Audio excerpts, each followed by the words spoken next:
Ilalabas na natin mga idol itong bangka natin na nayari dito sa ating shop. Nadalhin na ito mga idol doon sa ating dating tambayan na bangka. Lalagyan na natin ng tarik at katig.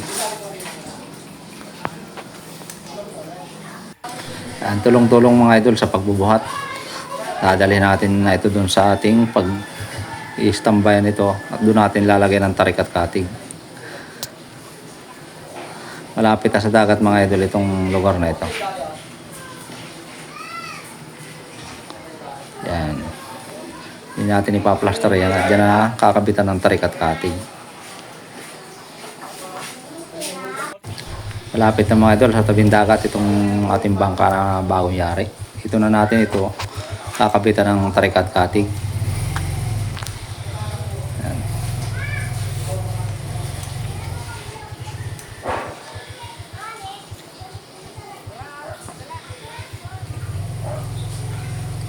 Yan, ganito mga idol ang pagkakabit ng tarik, paggagayak ng mga tarik. Ating tinatabasan muna yung mga pagkasigod sa tidatigan ng dalawang kawayan. Tapos sa mga dulo din sa may siko-siko ating nilalabrahan para hindi naman sobrang kapal. Masalak mga idol yan pagka hindi natin binawasan.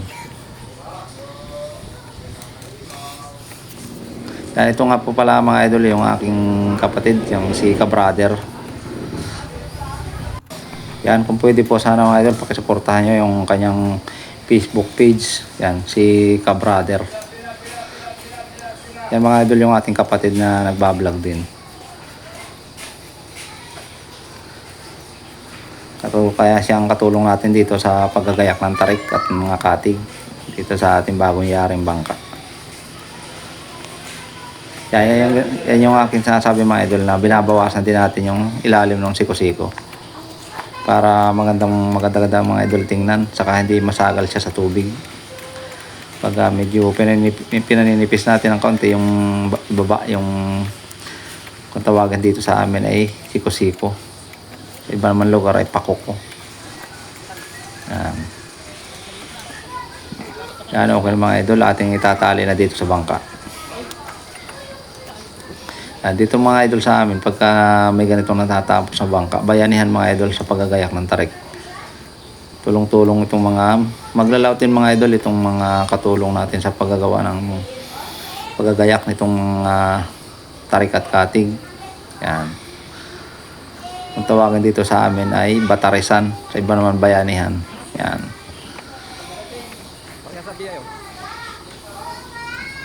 Madali mga idol itong ganitong trabaho pagkatulong-tulong. Saglit lang ito mga idol, hindi pa ito abuti na maghapon.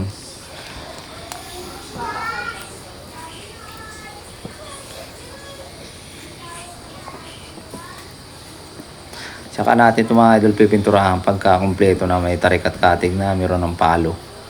Yan. Pag wala na tayong gagawin na mga tatalian, saka natin pipinturahan na ito.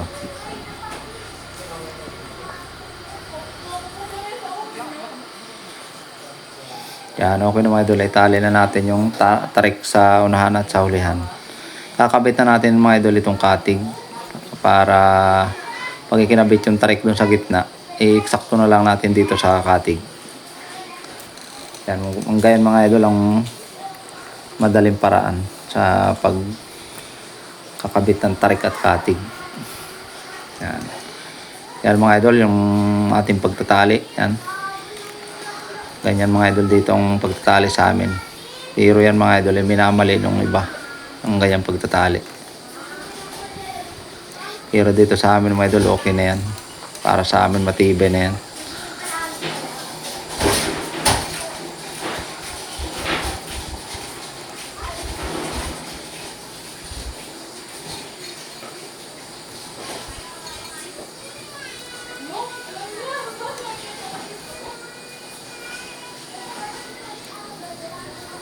Yan mga idol ay nakalak lahat ng kanto. Kaya yan ay hindi makakalas. Pinipilit ng iba. Sabi ng iba makakalas daw yan. Ay di kalasin niya kung kaya niyang kalasin. Kahit pa malalaking alon mga idol, hindi yan kayang tanggalin. Yan, okay na mga idol, nakakabit na yung ating katig. Lalagyan naman natin itong kawayan na kung tawagin dito sa amin ay pusa-pusa. Yung pinakang patibay din ito mga idol. Itong maliit na kawayan ay kinakabit natin dito sa ibabaw ng pakuko o siko-siko. Yan. Saka yung palo mga idol ay kinakabit na rin para malagyan na rin natin ng harsya.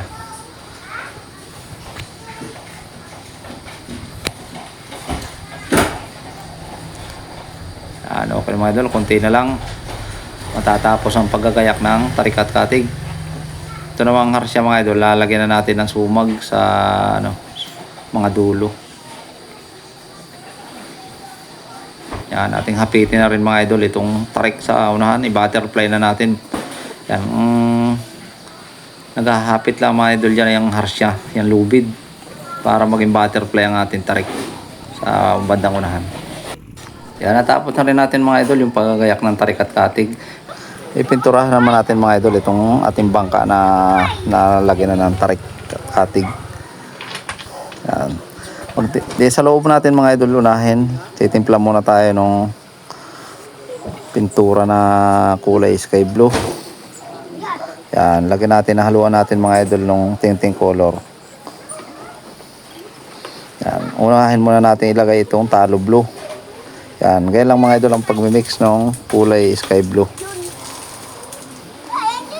Ito mga idol ay yung voice chain na kulay puti. Itong ating pintura na hinaluan lang ng tinting color. Yan, kulay blue muna. Tapos, lalagyan na natin ng kaunting kulay green. Mas malamang mga idol yung kulay blue kasi sa kulay green. Yan. Kaya lang mga idol ang paghahalo nung ating pinipintura doon sa loob ng bangka. Yan, halos kalimitan mga idol ang kulay ng bangka dito sa amin sa loob ay ganito ang kulay. Kulay sky blue. Yan, unahin mga idol nating pinturahan itong unahan. Tanggalin muna natin itong taklob, nakatemporary lang ng mga idol itong taklob nito. Kailangan itong sulok ng bandang una ay ating mapinturahan.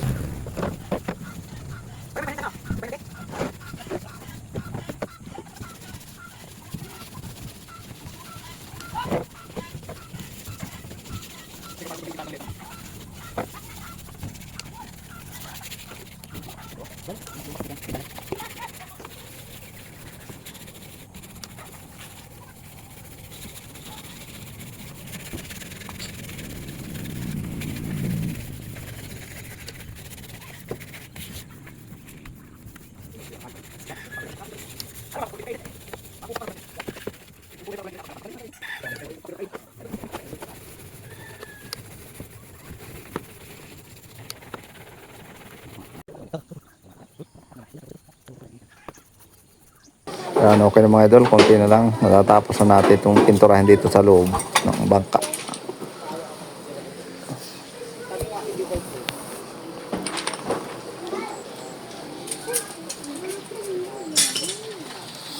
Kulay sky blue mga idol, ito ang kalimitang kulay ng bangka namin dito sa loob. Yan, ito naman mga idol, kulay puti sa labas naman. Ating pinturahan na itong kulay puti.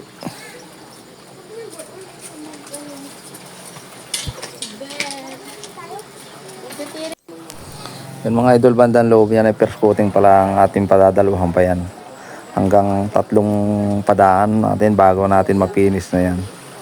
Kahit itong labas mga idol, 3 padaan ito bago mapinis. Yan, okay na. Ito naman mga tarik mga idol ang ating pinturahan. Ito naman katig, may pintura nito bago itali dito sa tarik. Napakainit mga idol, talagang tiyaga lang tayo sa pagpipintura.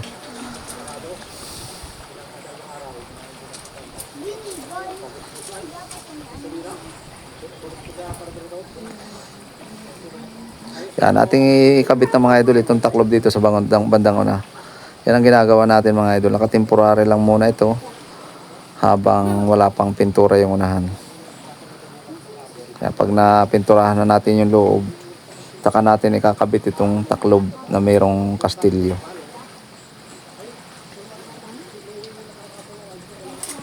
Yan, okay mga idol, naka-epoxy na itong daydayan. At ipapakuha na ito.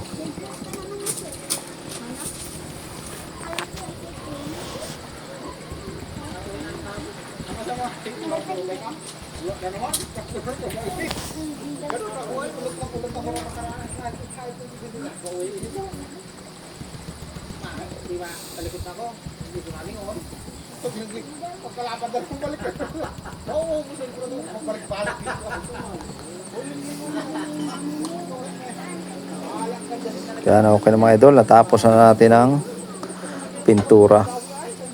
Pero yung waterline mga idol, hindi pa natin napipinturahan. Sa sunod na video na natin ipakikita mga idol yung pagpipintura ng waterline.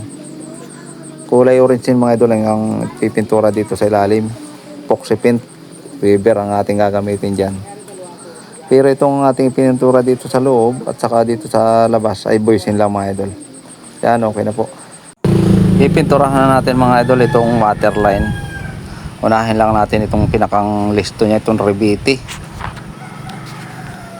Kulay blue na rin mga idol ang ating kinulay dito sa Reviti para ito ang mas bagay na kulay dito sa ganitong kulay orange ang waterline.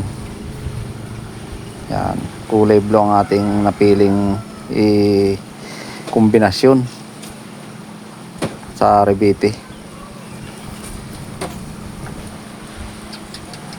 Yan, nilagyan na rin natin mga idol ng masking tape, mas mapulido pag tuwid na tuwid talaga mga idol ang tabihan ng ating Reviti sa dito sa masking tape. Dati mga idol yung nylon natin ginagamit ay pangit mga idol, gawa ng nadikit yung pintura doon sa nylon, mabulto. Yan, ito naman mga idol, kulay orange ang ating ipahid. Natapos na natin yung Reviti. Yan, ito namang waterline. Ito nga pala mga idol, kinamit natin pintura dito sa ilalim. Ito yung epoxy paint na Weber. Yan, napakaganda po mga idol ang quality ng pinturang ito. Ito sadyang ginagamit namin. Lalo lang dito sa dikulay, sa waterline.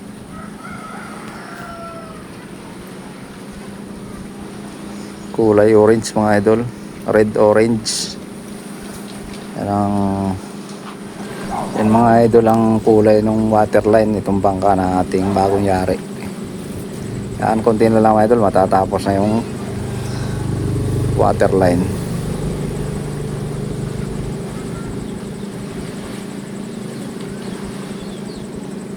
At matapos natin mga idol, saka natin tatanggalin yung masking tape para makita natin yung kayarian ng ating pagpipintura. Pero papadalwahan pa natin mga idol itong kulay orange ito. First coating lang ito mga idol.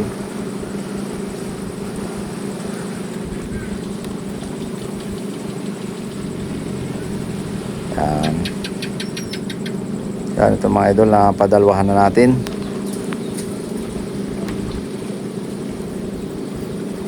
Yan, tanggalin natin mga idol itong masking tape. Yan, okay na mga idol, na tapos na din itong ating pinipinturahan bangka. Naputol pa yung masking tape mga idol.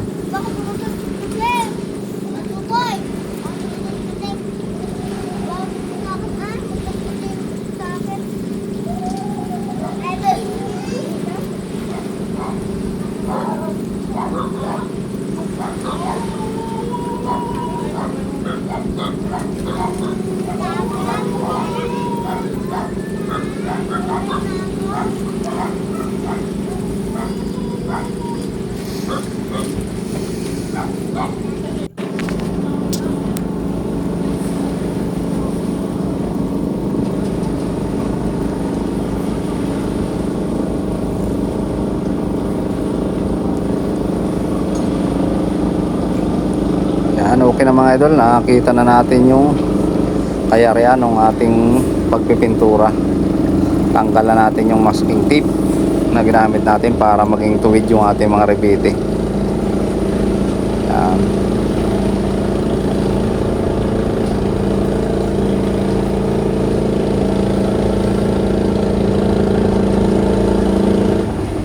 Yan, finish contract na tayo mga idol dito sa bangkang ito. Ang ayusin na lang natin yung pinakang pulian ng makina. Dahil palilitan natin pulian ng makina nito. Mahirap birahin mga idol, gawang napakatigas ang compression.